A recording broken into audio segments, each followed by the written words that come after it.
Trading में सबसे बड़ा सवाल ये है कि कहाँ खरीदना और कहाँ बेचना है। मान लो आप कोई ट्रेन पकड़ने जा रहे हो, लेकिन आपको यही नहीं मालूम कि ट्रेन किस प्लेटफॉर्म पे आएगी, तो आप दौड़ते रह जाओगे, इधर उधर भागते रह जाओगे और जब तक सही प्लेटफॉर्म पे पहुंचोगे तब तक ट्रेन जा चुकी होगी। बस यही हाल होता है उन लोगों का जो बिना सपोर्ट और रेजिस्टेंस समझे ट्रेडिंग में कूद पड़ते हैं। बहुत सारे लोग प्राइस बढ़ता देखकर खरीद लेते हैं और फिर अचानक वही से गिरावट शुरू हो जाती है। ऐसे भी लोग होते हैं जो स्टॉक को गिरता देखकर अपना शेयर बेच देते हैं और वहीं से वो शेयर फिर ऊपर जाना शुरू कर देता है। ऐसा क्यों होता है? क्योंकि उनको सपोर्ट एंड रेजिस्टेंस का समझ नहीं है। नमस्कार दोस्तों, स्वागत है आपका रिचेस्ट माइंडसेट प्लेस पे और ये है day 3 of my trading journey. आज हम सीखने वाले हैं सपोर्ट एंड रेजिस्टेंस क्या होता है और ये चार्ट में कैसे काम करता है। अगर इसे हम अच्छे से समझ जाते हैं तो एंट्री और एग्जिट का सही टाइम पकड़ सकते हैं। अगर आप भी इस जर्नी का हिस्सा बनना चाहते हैं तो चैनल को सब्सक्राइब करिए और जुड़ जाइए इस चैनल के साथ। चलिए वीडियो को शुरू करते हैं। पार्ट नंबर 1, सपोर्ट क्या होता है। सपोर्ट का मतलब होता है नीचे का वो लेवल जहां प्राइस जाकर रुक जाता है और फिर वहां से प्राइस ऊपर जाना शुरू करता है। मतलब ये कि जब स्टॉक उस लेवल पर गिर जाता है तो बायर एक्टिव हो जाते हैं और फिर वो स्टॉक ऊपर चला जाता है। एग्जाम्पल से समझने की कोशिश करते हैं। मान लेते हैं कि एक कंपनी है एलेक्स प्राइवेट लिमिटेड और उस कंपनी का स्टॉक नीचे गिर रहा है। 150 से 140 पे चला गया, 130 पे चला गया और जैसे ही वो 120 पे आता है वहां से वो स्टॉक गिरना रुक जाता है और ऊपर जाना शुरू कर देता है। अब ये जो 120 वाला लेवल है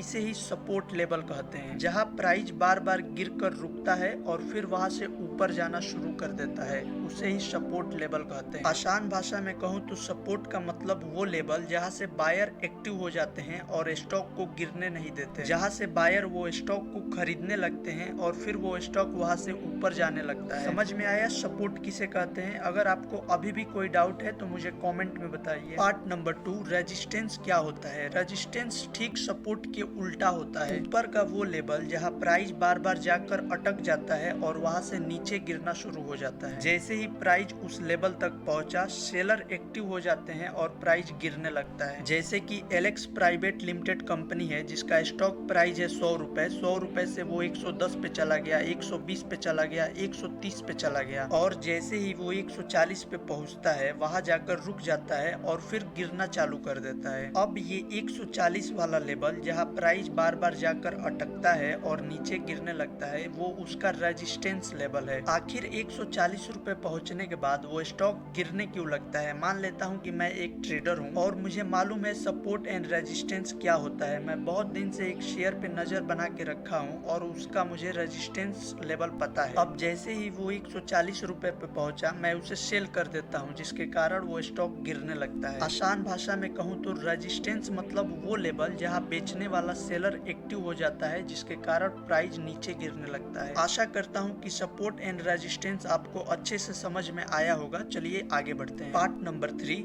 क्यों जरूरी है सपोर्ट एंड रेजिस्टेंस को जानना। अगर आपको सपोर्ट एंड रेजिस्टेंस का मतलब नहीं मालूम है तो आप बिना नक्शे के सफर पर निकले हुए यात्री हो। ना ही आपको एंट्री का टाइम पता होगा और ना ही एग्जिट का टाइम पता होगा। आपको लगेगा कि प्राइस ऊपर जा रहा है, भाग रहा है, चलो इसे खरीद लेते हैं, लेकिन क्या पता वो इस स्टॉक का रेजिस्टेंस लेवल हो जहाँ से गिरावट शुरू होने वाली हो और इसी तरह सपोर्ट पर पैनिक होकर बेच दोगे और वहाँ से प्राइस ऊपर जाना शुरू हो जाएगा। समझ में आ रहा है कि कब खरीदना और कब बेचना है। इस जर्नी का हिस्सा बने रहो और चैनल को सब्सक्राइब कर लो। हम लोग नंबर 1 ट्रेडर बनेंगे। Part number 4, support and resistance level को कैसे पहचानें। मैं आपको 3 तरीका बताने वाला हूं जिससे आप सपोर्ट और रेजिस्टेंस लेवल को बिल्कुल आसानी से पहचान पाएंगे। तरीका नंबर 1, जहां प्राइस बार बार पलटे वो लेवल याद रखो। चार्ट को खोलो और देखो कि प्राइस किस किस लेवल पर बार बार पलटता है। नीचे गिरने के बाद ऊपर कब जाता है, ऊपर चढ़ने के बाद नीचे कब आता है। अगर किसी स्टॉक का प्राइस 100 रुपए पर जाकर बार बार वहां से ऊपर जाना शुरू कर देता है, इसका मतलब है 100 उसका सपोर्ट लेवल है। और वही कोई स्टॉक 150 पे पहुंचने के बाद नीचे गिरना चालू कर देता है तो 150 उसका रेजिस्टेंस लेवल है। तरीका नंबर 2, चार्ट में हाई पॉइंट और लो पॉइंट ढूंढो। चार्ट में वो पॉइंट ढूंढो जहां वो सबसे लो पॉइंट बनाया हो, वही उसका सपोर्ट लेवल होता है और जहां चार्ट हाई लेवल बनाया हो वो उसका रेजिस्टेंस लेवल होता है। तरीका नंबर 3, राउंड नंबर भी काम करते हैं। शेयर मार्केट में लोग अक्सर 100, 200, 500, 1000 पर राउंड फिगर होने के बाद ही खरीदते या बेचते हैं। इसीलिए ये नंबर भी सपोर्ट और रेजिस्टेंस लेवल का काम करते हैं। ध्यान रखने वाली बातें, सिर्फ एक बार प्राइस पलटने पे वो इसका सपोर्ट और रेजिस्टेंस नहीं माना जाता है। कम से कम 2-3 बार वैसा केस होना चाहिए। पार्ट नंबर 5,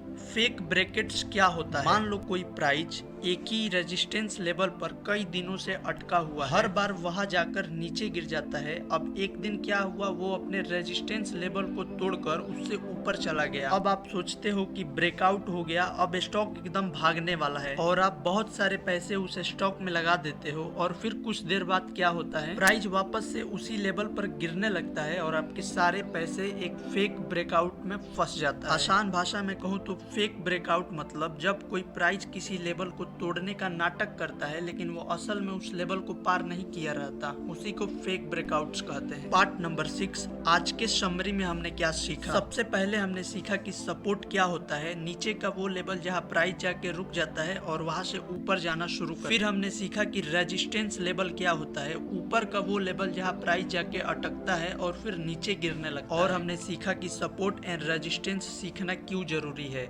इसे पहचानना सीखा तो ट्रेडिंग में एंट्री और एग्जिट का सही समय पकड़ सकते हैं। और फिर हमने सीखा कि फेक ब्रेकआउट्स क्या होते हैं। अगर आप ट्रेडिंग सीरियसली सीखना चाहते हो तो इस जर्नी का हिस्सा बने रहो। मैं कोई एक्सपर्ट नहीं हूँ, लेकिन जो सीखता हूँ वो हर दिन आपके साथ शेयर करता हूँ। अगर ये वीडियो आपको अच्छी लगी हो तो वीडियो को लाइक, कमेंट और चैनल को सब्सक्राइब जरूर करिए। Richest mindset place. अगले वीडियो यानी डे 4 में हम सीखेंगे चार्ट पैटर्न क्या होता है और ये कैसे काम करता है।